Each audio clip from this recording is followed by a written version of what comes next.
Hello everyone. Last section, we have talked about the costume of Jin and Xixia dynasty. Now let's continue to learn the knowledge points of costume of Yuan dynasty.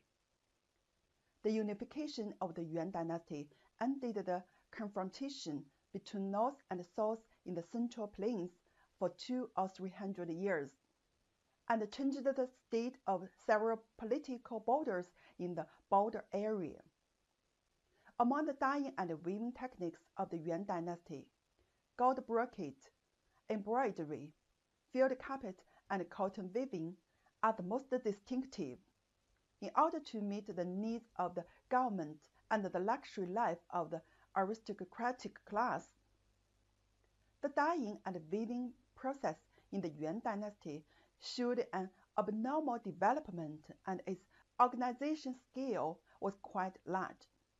The Yuan rulers monopolized and controlled handicraft industries, set up many government craftsmen bureaus, monopolized raw materials, gathered craftsmen together to work, and also moved a large number of Xixia weavers from the western regions to weave gold brocades and colorful settings. At that time, the most distinctive feature of silk fabrics was brocade made of gold and silver threads to make weft threads and weave patterns, which was especially magnificent. Under this kind of control, family handicraft sideline production, especially dyeing and weaving industry, is still quite common for the needs of people's life.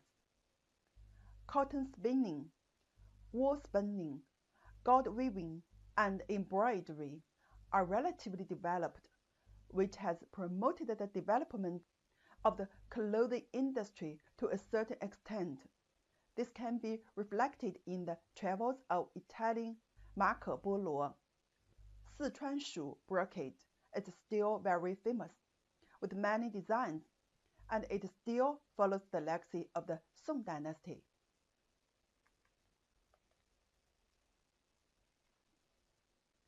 In addition, the wool industry in Yuan dynasty was extremely developed, and the wool was a kind of dyed fabric to meet the needs of Mongolian national life in terms of production and use.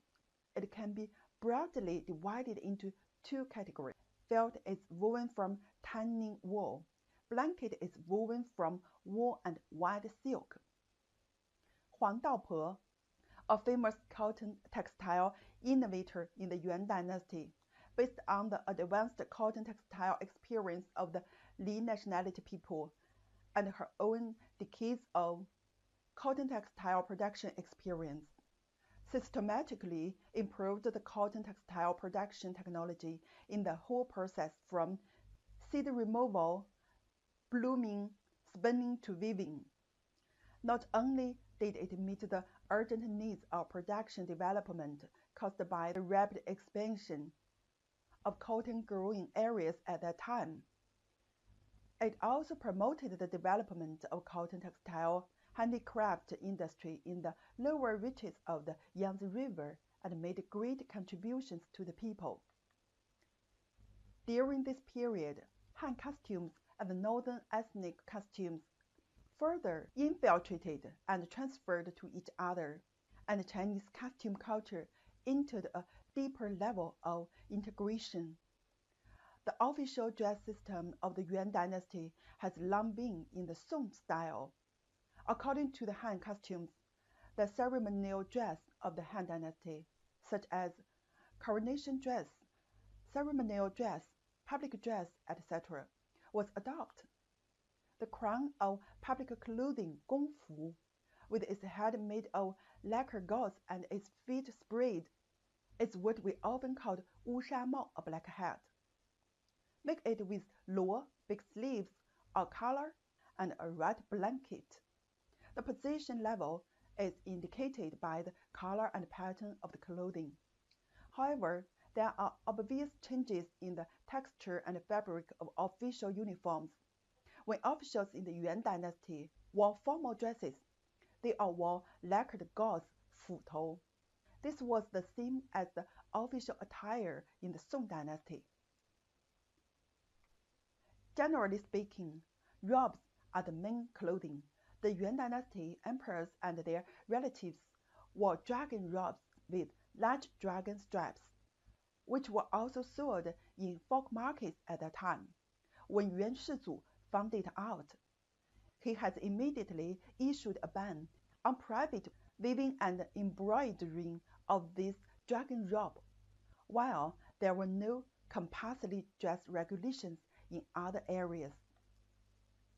Men usually wear narrow embroidered robes, round collars, tight sleeves, wide hems, and tight pleats. The waist is sewn with braided lines to make a wide waist, or rows of buttons are fixed, commonly known as braided line coat, 变线袄子, and waistline coat, 腰线袄子. As for the large-scale banquet in the inner court, men of all grades wear 至孙服, the special clothes of men of Yuan Dynasty, made of gold-woven material, 纳石狮. Because the rulers of the Yuan Dynasty liked to use gold, all of which were based on the color of gold, they often wore costumes made of 纳石狮 on important occasions, and officials were given golden robes during the important festival. In addition to wearing this kind of shape, they also used Han Dynasty sacrificial costumes on important occasions. Men's public clothing, 宫服, in the Yuan Dynasty mostly followed the costumes of the Han nationality. Most of them were made of silk, with large sleeves, a collar, a white blanket, and a length of feet. Different levels can be expressed in the colors and patterns of clothes. Women's clothing is mainly made up of robes with left-hand garments and large gowns with narrow sleeves. Around the front of the neck is a cloud shoulder, which is the custom of the Jin Dynasty. The robe is usually made of purple mixed gold, tea or carmine red, and it also likes to use a special gold clip fabric, 纳石狮. According to physical analysis, 纳石狮 is to stick gold foil on paper to make hollow straps, and then use it to weave brocades. This technique was called 削金 in Song Dynasty. During the period of Jin Shizong, it was renamed 明金 because of taboo in writing 削. There are also cases where gold is twisted into silk threads and then twisted into gold threads for brocade. This kind of brocade is called twisted gold brocade. Gold brocade was called 纳石狮 in Yuan Dynasty. 纳石狮 is also used in clothing or tents. 比肩 and 比夹. Yuan Dynasty officials often wore a fur coat with half sleeves, slightly longer than a house coat, called 比肩. Both men and women wear it. 比肩 may be the predecessor of the Qing Dynasty, 端照. In Yuan Dynasty, there was also a kind of matching armor, 比甲, which had no collar and sleeves and was shorter than the front and longer than the back of the armor.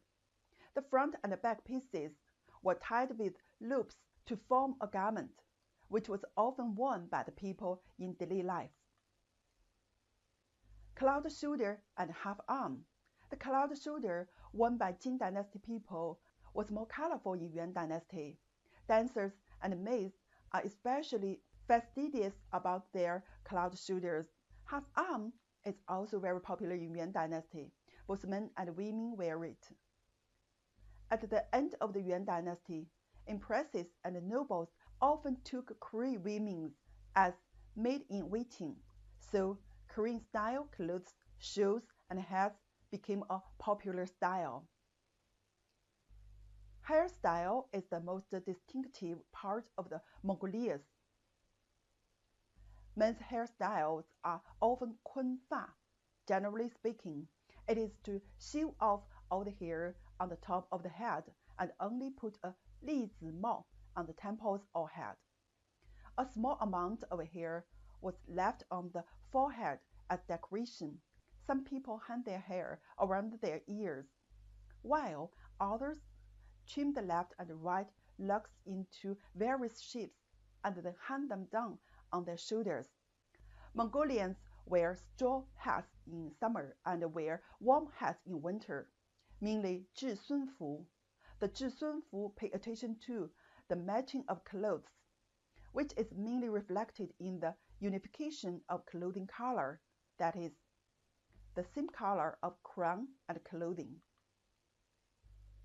The gugu crown of women. Mongolian noble women wear a gugu crown, gugu guan. This kind of crown is made of birch bark or bamboo, iron wire, and other materials as a skeleton. A pillar about 2 or 3 feet high is stretched out from the top of the head. The top of the pillar is expanded into a flat-topped hat shape.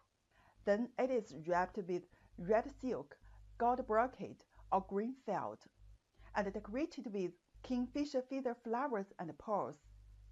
People of high status will also insert pheasant feathers into the crown to make it fly. As the crown is too high, the pheasant should be plucked off and handed over to the maid when riding.